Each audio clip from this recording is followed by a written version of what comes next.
El misterio de Belicena Vilca. Por Nimrod de Rosario. Libro primero. El desaparecido de Tafí del Valle. Capítulo 1. Conocí a Belicena Vilca cuando se encontraba internada en el Hospital Neuropsiquiátrico Dr. Javier Patrón Isla de la ciudad de Salta, con diagnóstico de demencia senil irreversible. Siendo médico del pabellón B, de enfermos incurables, he debido prestar atención a la referida enferma durante un largo año en el que apliqué todos los recursos que la ciencia psiquiátrica y mi extensa experiencia en la profesión me brindaban para intentar, vanamente, su recuperación. Como se verá más adelante, su historia fue escrita por ella misma en tanto permanecía en aquel triste encierro. Dedicó a ese fin todo el tiempo disponible, que era mucho, pues la Junta Médica la había autorizado a escribir dado que tal actividad redundaba en evidentes resultados terapéuticos sobre el ánimo de la paciente. Sin embargo, nadie sabía a qué se referían sus escritos y si ellos revelaban alguna coherencia lógica, información que hubiese sido útil poseer para confirmar o corregir el diagnóstico adverso. Dos motivos impedían conocer el contenido de sus manuscritos. El primero, y principal, consistía en que la enferma escribía en quechua santiagueño, una lengua que solo se habla en su región natal. En secreto, al parecer, Belicena Vilca tradujo los manuscritos al castellano pocos días antes de morir. El segundo motivo era el celo homicida que ponía en evitar la lectura de los textos, lo que se tradujo, un día, en un violento incidente con una enfermera que osó posar los ojos sobre una de sus páginas. Mas, como lo que interesaba era mantenerla tranquila, y la escritura contribuía a entretenerla en ese estado, se optó por no contradecir sus maníacos deseos y se le permitió ocultar los manuscritos en un portafolios del cual no se separaba en ningún momento. No obstante, parte de su historia me fue relatada por ella misma mientras duró su convalescencia, ya sea mediante largos monólogos a los que frecuentemente la llevaba el psicoanálisis, en los días en que cierta estabilidad mental permitía esta terapia, o, involuntariamente, cuando el tratamiento de narcosis la sumía en un pesado sopor durante el cual, sin embargo, no disminuía nunca la actividad oral. Naturalmente, no podía darse crédito a sus declaraciones, no solo por su condición de enferma mental, sino por el tenor de las mismas, que eran increíbles y alucinantes. Nunca podría calificarse, con mayor justicia, a su relato como a la historia propia de un loco. La situación de alienada de Belicena Vilca seguramente desalentará a los lectores sobre la veracidad de los sucesos narrados. Es comprensible pues tan solo un año atrás yo mismo hubiese hecho todo lo posible por impedir la divulgación de un material que la prudencia, y la ética profesional, aconsejan mantener en los reservados ámbitos de la historia clínica y el legajo personal. Pero, he aquí que la súbita muerte de Belicena Vilca vino a trastornar este racional punto de vista y me llevó a pensar que la historia registra el paso de venerables figuras por las celdas de célebres loqueros. Recordé a Nietzsche, Ezra Pound, Antonin Artaud, al ajedrecista Morphy, al matemático Cantor, y muchos otros. Razoné que aquellos famosos personajes presentaban cuadros de esquizofrenia aguda, como mi paciente, lo cual significa que la conciencia se halla fragmentada aunque no disuelta, y pueden, eventualmente, producirse estados de lucidez temporal donde la conducta es más o menos normal. Me dije que si Cantor elaboró la genial teoría de los números transfinitos en el manicomio y si Nietzsche durante sus 10 años de internado podía citar a Homero, Empédocles, y casi cualquier clásico, de memoria, y en griego antiguo, era posible, en una medida infinitamente menor, que el relato de Belicena Vilca fuese en parte verdadero. Claro, este silogismo aparentemente inconsistente sorprenderá al lector, pero es que todo esto lo pensé deprisa, muy deprisa, porque Belicena Vilca había sido asesinada. Capítulo 2. Aquel desagradable suceso perturbó la marcha impecable del nosocomio sumiéndonos a todos en un estado de malestar y angustia indescriptible. Especialmente afectado resultó nuestro director, el eminente doctor Cortez, quien temía que el escándalo llegase a mancillar el nombre del ilustre prócer local que lleva el hospital, hecho que, según su clara lógica, influiría en los cheques que la poderosa familia del finado hacía llegar mensualmente. No cansaré al lector con detalles porque este caso fue muy comentado por la prensa y si desea hacerlo puede consultar el diario El Heraldo de Salta, en las ediciones de la semana que va del 7 al 15 de enero de 1980, donde hallará toda la información. Solo recordaré aquí lo esencial, ya que el desarrollo de este verídico caso, requiere considerar las extrañas circunstancias en que ocurrió el crimen y el misterio que lo rodeó, y que aún persiste, pues la policía no logró esclarecerlo y dignos funcionarios manifiestan dudas sobre si ello será posible algún día. Porque dos elementos tan absurdos como irracionales intervienen de manera definitiva en el fatal desenlace, impidiendo toda posibilidad de realizar conjeturas coherentes. El primero es un hecho inobjetablemente verificado: el crimen se concretó en una celda para enfermos psicóticos herméticamente cerrada con una pesada puerta de acero, entre las 0,00 hs y las 2,00 hs del 6 de enero, sin que nadie, absolutamente nadie hubiese entrado durante ese lapso.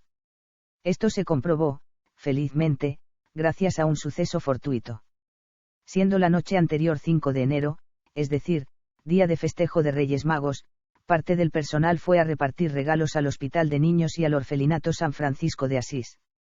Entre ellos estaba nuestro eximio director, Dr. Cortez, quien a las 23 hs ya había regresado, luciendo aún el traje de Papá Noel y dispuesto a efectuar la recorrida diaria que, desde incontables años, realiza por todos los pabellones para recoger los informes finales.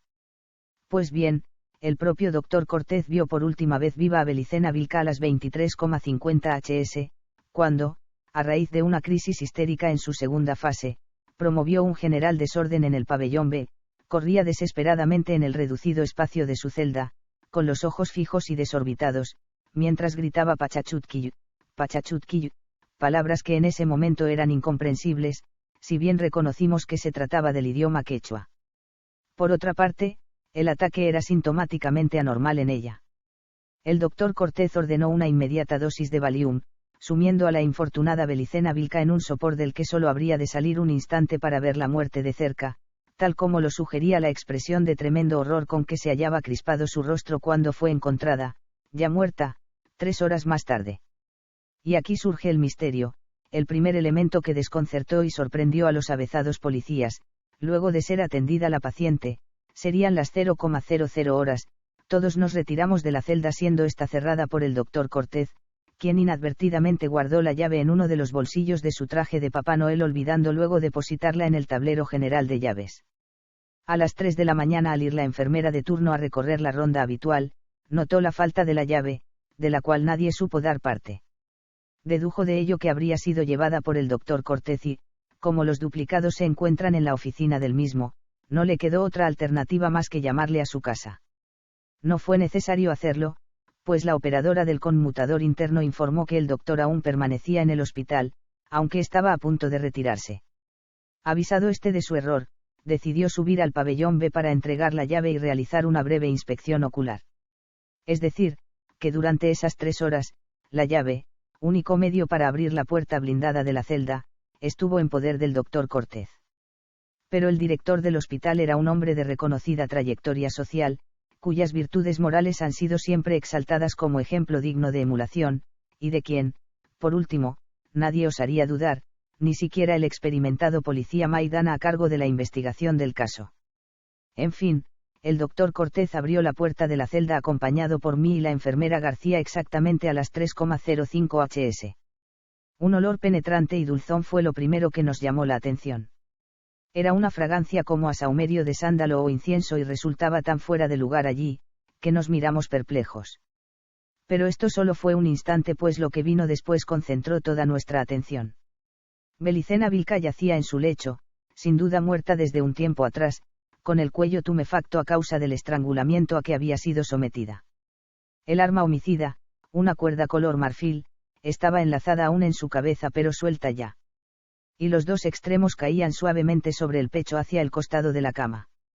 Era un espectáculo tan horrible que la avezada enfermera García lanzó un grito de espanto y tambaleó hacia atrás, debiendo sostenerla por los hombros, a pesar de que mis piernas no se hallaban del todo firmes.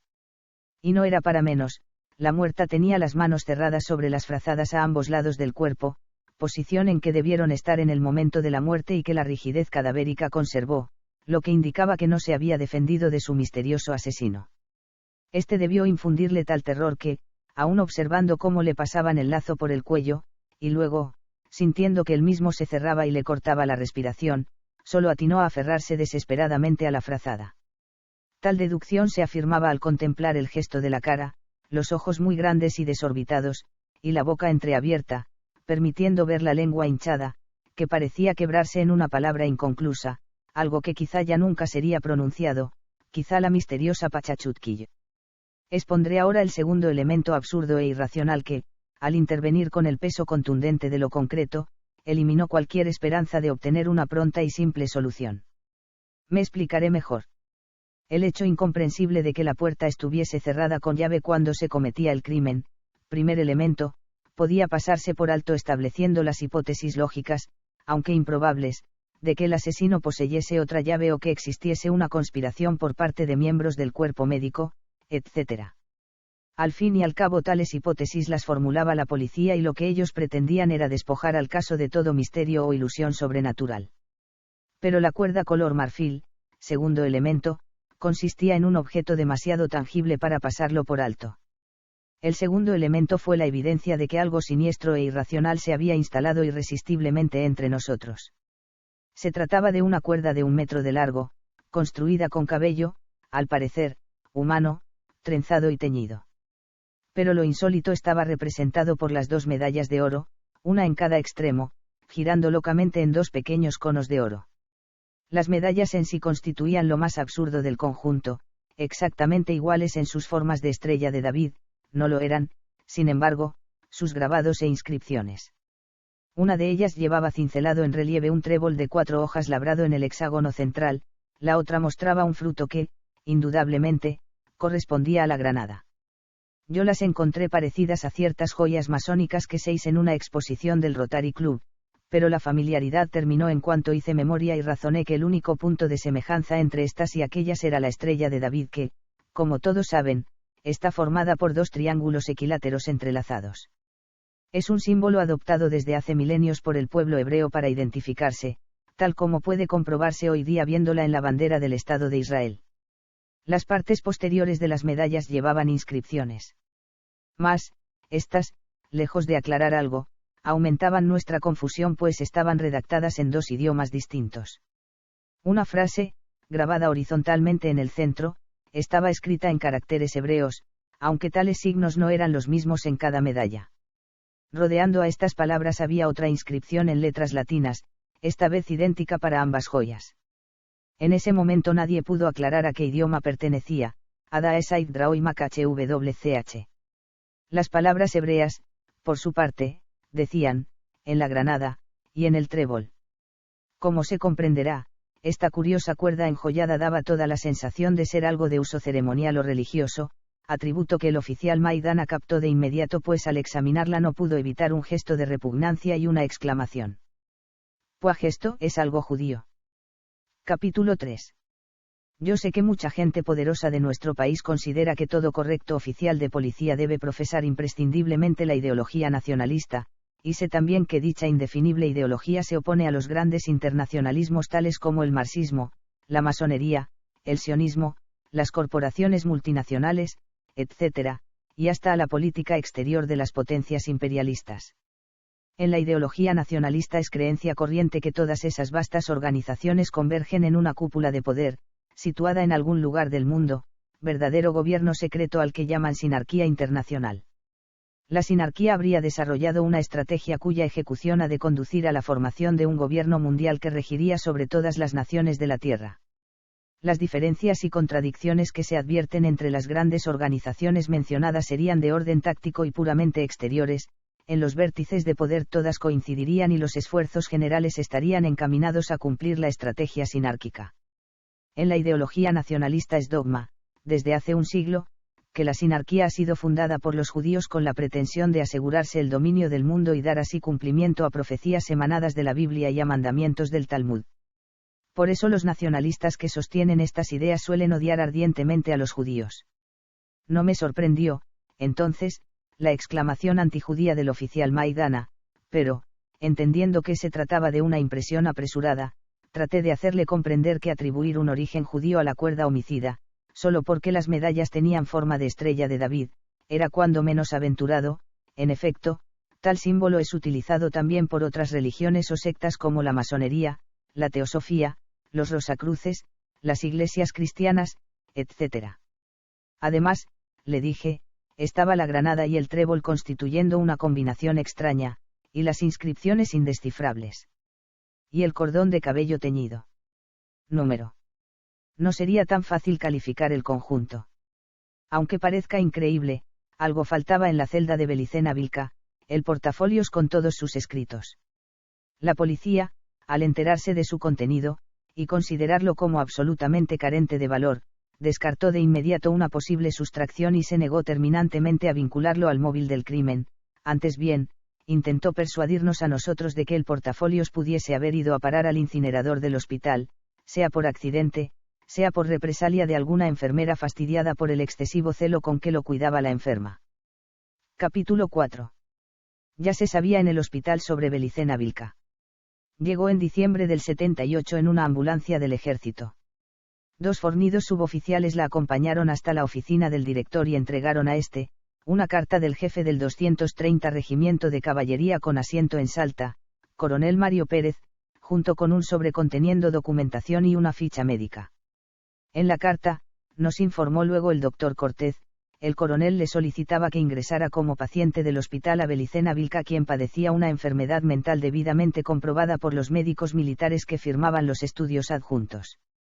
La mujer, oriunda de la provincia de Tucumán, tenía un único hijo desaparecido durante la Gran Represión de 1977. Ignorando el paradero de este, y, aparentemente abrigando la certeza de que las autoridades le negaban información, comenzó a moverse resueltamente por varias provincias del norte argentino e incluso salió del país, viajando por el interior de Bolivia y del Perú. Esa conducta resultó sospechosa para los servicios de inteligencia, quienes la sometieron a intensa vigilancia y finalmente la detuvieron. Fue durante los duros interrogatorios que se consideró la posibilidad de que Belicena Vilca estuviera mentalmente desequilibrada, por lo que, luego de las consultas a médicos militares, se había dispuesto su traslado al Hospital Neuropsiquiátrico Dr. Javier Patrón Isla. En cuanto al hijo, el ejército nada sabía de su paradero ni si militaba en alguna organización subversiva. Su desaparición justamente alertó a las autoridades, pues se pensó que había pasado a la clandestinidad. Esta idea se afirmó al conocerse la sorprendente actividad de la madre, asunto que motivó finalmente su detención. La información precedente la suministraba el coronel para que no se diera crédito a las historias o a los reclamos que pudiera hacer la enferma. Según el doctor Cortez, el tono de la carta no admitía réplica, era casi una orden internar a Belicena Vilca. En su criterio se debían considerar 2 posibilidades: o la mujer enloqueció durante el interrogatorio, o la historia que planteaba el ejército era real. Lo que debía descartarse de plano era una tercera variante, que supiera algo sobre la subversión. En ese caso habría sido ejecutada. Corrían tiempos difíciles en ese entonces, la Argentina ocupada militarmente en 1976, venía soportando una represión tremenda que comenzó con el exterminio de los famosos guerrilleros nihilistas, tal la calificación oficial, y concluyó con un baño de sangre digno de Calígula, donde cayeron, amén de los míseros guerrilleros, gente de toda laya. Los muertos y desaparecidos se contaban por millares y, en atmósfera tan peligrosa, no era bueno para la salud discutir las directivas militares. Ya vendrán tiempos mejores, nos decía el doctor Cortez. Recuerden que los militares se rigen por las leyes de la estrategia.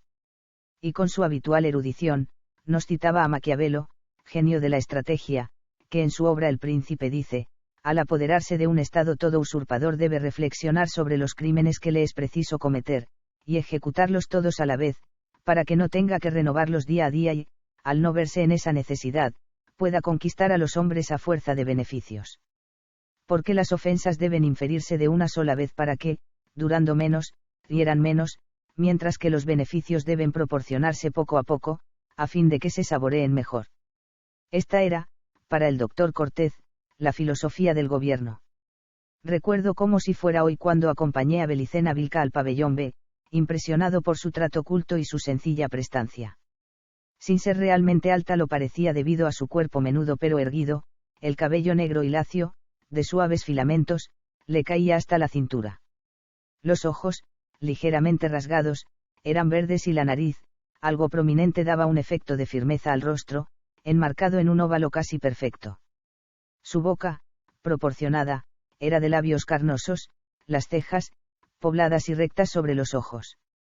Todo en ella emanaba un aire vital que para nada delataba una edad de 47 años y, a pesar de que los rigores pasados dejaron su huella demacrante, se adivinaba que en su juventud había sido una mujer de extraordinaria belleza. Los estudios realizados en el hospital confirmaron que Belicena padecía algún tipo de esquizofrenia, por lo que el doctor Cortez, no tan sensible a consideraciones estéticas, decidió mantener el diagnóstico de los médicos militares: demencia senil irreversible, aunque tal valoración fuese totalmente injusta. Mientras caminaba por los pasillos rumbo al pabellón B, recibí la primera de las incontables sorpresas que me daría el trato con Belicena Vilca y su extraña historia. Leyendo el letrero de material plástico con mi nombre, abrochado en el bolsillo de la chaquetilla, dijo: Dr. Arturo Siegnagel. Tiene un nombre mágico, oso de la garra victoriosa. Lo sabía. Supongo que sí, respondí, mientras traducía mentalmente. Arturo, del griego arctos, significa oso, Sieg quiere decir victoria en alemán, y Nagel, garra en el mismo idioma. Lo que me sorprende, agregué, es que lo sepa entiende griego y alemán. Oh, no es necesario, doctor, yo veo con la sangre. Sé lo que siempre supe, me dijo con una sonrisa candorosa. Sí que está enferma, pensé neciamente, creyendo que aludía a la teoría de la reencarnación, como hacen los espiritistas, clientes permanentes de nuestros pabellones. En ese entonces no podía imaginar ni remotamente que algún día haría esfuerzos inusitados por recordar cada una de sus palabras para analizarlas con gran respeto. Capítulo 5. No debe sorprender que la policía archivara el caso a poco de haber comenzado la investigación, pues, tras cada paso que daba en pos de esclarecerlo, todo se tornaba más confuso, siendo injustificable el depositar tanto esfuerzo en un crimen que, parecía, a nadie interesaba resolver. En primer lugar, porque Belicena Vilca no tenía familiares conocidos que reclamasen justicia, pero, principalmente, por el misterio que rodeaba al asunto: cómo entró el asesino en la celda herméticamente cerrada, porque utilizó una valiosa cuerda enjollada para matar a una alienada indefensa, y, lo más incomprensible, cuál podía ser el móvil del crimen, el motivo que hiciese inteligible lo ocurrido. No había respuesta para estos y otros interrogantes que surgían y, al pasar el tiempo sin que se avanzara un palmo, el caso fue prudentemente cerrado por la policía. A los 2 meses nadie hablaba del crimen en el hospital neuropsiquiátrico y eran pocos los que algunos meses más tarde recordaban a la malograda Belicena Vilca. La rutina diaria, el trabajo fatigoso, los problemas cotidianos e inevitables, todo contribuye a que el hombre mundano, sumergido en el devenir de su destino, se torne impermeable al dolor ajeno o a aquellos fenómenos que no afectan permanentemente su realidad concreta. Yo no soy la excepción a la regla y, en cuanto toca a lo aquí narrado, seguramente habría olvidado el horrible crimen acosado por las obligaciones de mi residencia médica, la atención del consultorio, o las clases de antropología americana que sigo como curso terciario de postgrado.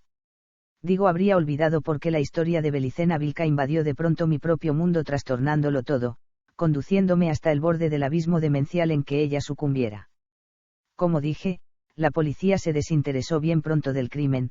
Luego de las declaraciones de rigor prestadas en los días subsiguientes, ya no nos molestaron más y la vida retornó a su ritmo habitual. Al cadáver de Belicena Vilca se le practicó una autopsia, que solo sirvió para confirmar lo ya supuesto por nosotros: la muerte fue ocasionada por estrangulamiento con la cuerda blanca. Como no tenía parientes conocidos, se envió un telegrama a su único visitante, un indio chahuanco radicado al parecer en la provincia de Tucumán, pero al transcurrir un cierto tiempo sin que éste acudiera, se procedió a inhumar los restos en una necrópolis local. En esos días, mediados de enero, pleno verano norteño, mi única preocupación consistía en planear las vacaciones anuales que comenzaban el día 20 y se extendían hasta fines de febrero. Sin duda tendría tiempo de hacer algunas excursiones y preparar las materias que rendiría en marzo. Justamente, en una visita que hice a la Facultad de Antropología de Salta para inscribirme en un examen final, me crucé con el profesor Pablo Ramírez, doctor en filología de prestigio y al cual conocía por haber asistido a uno de sus cursos de lenguas amerindias. Al verlo se me ocurrió, súbitamente, hacerle una consulta. Buenos días, doctor Ramírez. Si no le incomoda perder solo un momento, quisiera preguntarle algo. Buenos días, doctor Arturo Siegnagel, respondió mientras inclinaba cortésmente la calva cabeza. Dirá. Verá, doctor Ramírez, hace unos días falleció una paciente en el hospital neuropsiquiátrico donde soy médico y, antes de morir, pronunció una palabra quechua, algo así como pachachutquillo. Yo traduzco pacha igual mundo, chutquillo igual desmembrar, o sea desmembrar el mundo. Como esto no tiene sentido, desearía que Ud me diga si hay alguna otra acepción para esa palabra. Trataba de no dar información sobre la extraña muerte. El profesor Ramírez escuchó mi traducción con visible desagrado. ¿De qué parte era oriunda su paciente? De la provincia de Tucumán, parece que siempre habitó en los valles calchaquíes, aun cuando últimamente había viajado al norte, incluso a Perú y Bolivia. Pero de tales viajes sé muy poco, pues jamás aceptó comentarlos. Bien, dijo el doctor Ramírez con impaciencia. Como Ud sabe, el quechua tiene muchos dialectos, pero, de acuerdo a la afiliación que me ha dado, le sugiero considerar lo siguiente: si bien Pacha es el mundo, o la tierra, como en Pachamama igual madre tierra, en el quechua santiagueño Pacha también quiere decir tiempo. En este dialecto, chutquille es el verbo transitivo dislocar, por lo que su palabra significaría dislocar el tiempo, o dislocación del tiempo, en un sentido más actual. Debo confesar que una sensación de alarma me invadió mientras escuchaba al viejo profesor, pues algo interior, un secreto instinto, me decía a gritos que si había alguna explicación para el asesinato de Belicena Vilca, ésta se encontraba más allá de la comprensión normal, en un ámbito en que seguramente regían leyes ignoradas por el hombre. ¿Qué era esta dislocación del tiempo sino un concepto oscuro, inaprensible, que se resiste a la razón pero que guarda un nexo evidente con el asesinato? ¿Cómo se entiende, si no es aceptando la intervención de lo desconocido, el hecho de que alguien o algo pueda ingresar en una celda cerrada con llave, perpetrar un asesinato, e irse tranquilamente, dejando tras de sí la cuerda mortal, o sea, la prueba de la presencia inexplicable? Sí, había en todo esto como una calculada negligencia, como si el asesino quisiese dar una mínima muestra de su inmenso y terrible poder en un alarde de demencial orgullo. Visiblemente perturbado, me despedí del profesor Ramírez y regresé sobre mis pasos, mientras una certeza se afirmaba cada vez más en mi cerebro: Belicena Vilca sabía que un peligro mortal la acechaba cuando gritaba Pachachutquillo, Pachachutquillo. Capítulo 6. Escudos de provincias argentinas. El asunto me intrigaba y, aunque dudaba que se hubiese avanzado algo, decidí conseguir toda la información posible sobre el crimen. Cuando discutimos con el oficial Maidana sobre la probable filiación de la cuerda enjollada, quedé con este en acercarle alguna publicación masónica para que comprobara la similitud, solo exterior, de las medallas, con unas joyas destinadas a rituales de distintos grados de dicha organización. En su momento no pensaba cumplir dicha promesa, que hice en un desesperado intento por convencer a los policías del carácter ritual del asesinato, al ver que estos evadían el bulto y buscaban una solución racional que, a mi juicio, no existía. Ahora pensaba valerme de ella como excusa, para obtener información. Busqué los 3 enormes tomos del diccionario de la francmasonería en la biblioteca de la universidad y me dirigí a la jefatura de policía. En Salta esta ocupa un antiguo edificio colonial pegado al Cabildo, frente a la plaza principal, Florida y Provinciana.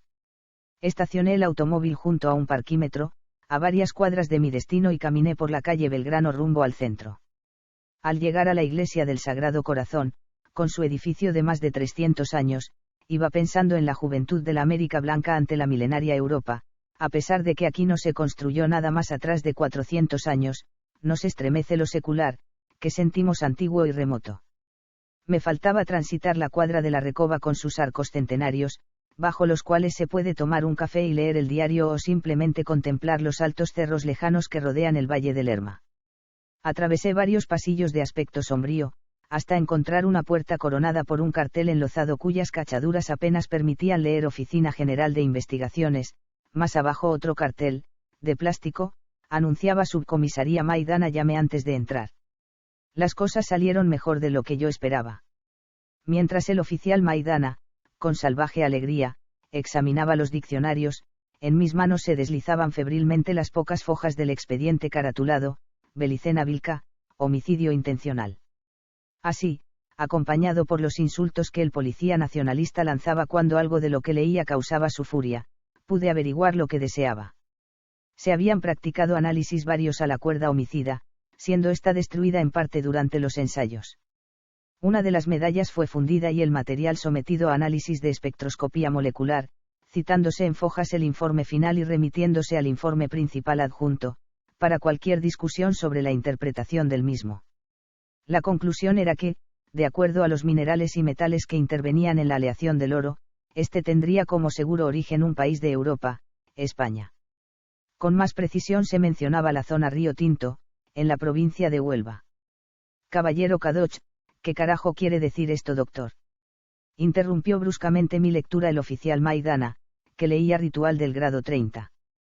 Es una palabra hebrea que significa muy santo. El título sería Caballero muy santo, dije. El oficial tenía los ojos inyectados en sangre. Sargento Quiroga. Gritó. Venga a ver lo que hacen los masones. El sargento acudió presuroso. Era un criollo fornido como un quebracho, pero de evidente pocas luces, quien sumó su voz obsecuentemente al concierto de maldiciones que ejecutaba el oficial. Seguí leyendo el expediente. Un trozo de la cuerda de pelo se envió al laboratorio de análisis patológico de la Facultad de Medicina. El informe remitido por la universidad indicaba que el pelo era cabello humano, posiblemente de mujer. La sustancia usada en el teñido era simplemente lechada de cal, a la que se agregó algún jugo vegetal ácido para restar alcalinidad. Pero lo más curioso era que la universidad podía certificar la raza a la que pertenecía la mujer a quien se cortó el cabello fatal. La sección ovalada de las fibras pilosas estudiadas no dejaban lugar a dudas: raza blanca. Las otras razas tienen un pelo de sección redonda, según los especialistas. Esto era casi todo. Estaban las declaraciones nuestras y el informe forense. También un informe del ejército, con la misma historia ya conocida, donde veladamente se sugería no escarbar mucho. Seguían papeles burocráticos sin importancia, sobre la inhumación y otros aspectos de la investigación, pero sobre el crimen en sí, no se había avanzado mucho. En resumen, a huellas dactilares, no había otras que las de la occisa y el personal del hospital. Ve otra llave, no constaba. Peritaje en la puerta, indicó que los goznes estaban intactos, igual que la cerradura. No hubo forzaduras con ganzúa, barreta, ni de ninguna especie. De peritaje forense, muerte por estrangulamiento. Peritaje del arma homicida, cuerda de pelo humano, teñida con cal. Medallas de oro español de significado desconocido. Ni una palabra sobre la desaparición del portafolio si, por lo visto, no se había considerado útil investigar las leyendas grabadas en las joyas. Perros judíos.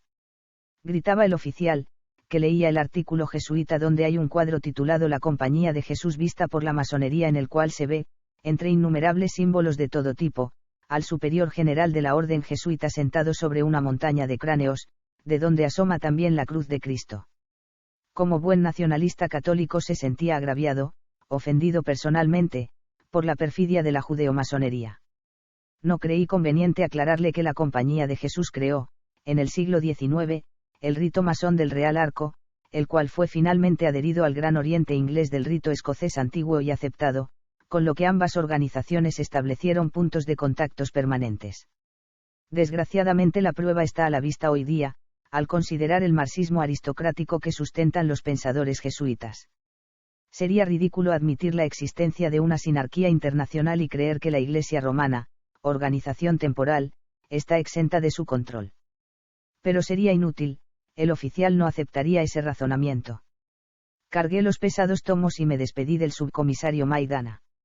Adiós, oficial, si me necesita no tiene más que llamar al hospital. Hasta siempre, doctor, le agradezco la colaboración que nos ha prestado. Capítulo 7. Era viernes y podría descansar el fin de semana en la vieja casa solariega de Cerrillos, un pueblo bellísimo que se encuentra a 18 kilómetros de Salta, sobre el mismo camino que conduce a Cafayate, en el corazón de los valles calchaquíes, y, más allá, a Santa María de Catamarca. Allí vivían mis padres, ancianos ya, y una hermana viuda con 2 niños. La perspectiva de verlos y pasar unos días con ellos siempre me colmaba de alegría. Así pues no debe impresionar a nadie que unas horas más tarde, mientras conducía el automóvil por el camino bordeado de viñas, no pensase más en el horrible crimen. Sin embargo, estaba escrito que la paz sería breve. En menos de una hora mi vida se hizo trizas y un futuro de médico, antropólogo, catedrático, es decir, de profesional cabal, desapareció como probable destino para mí. En la casa de mis padres me esperaba la carta de Belicena Vilca y el comienzo de la locura. Si tan solo no la hubiese leído.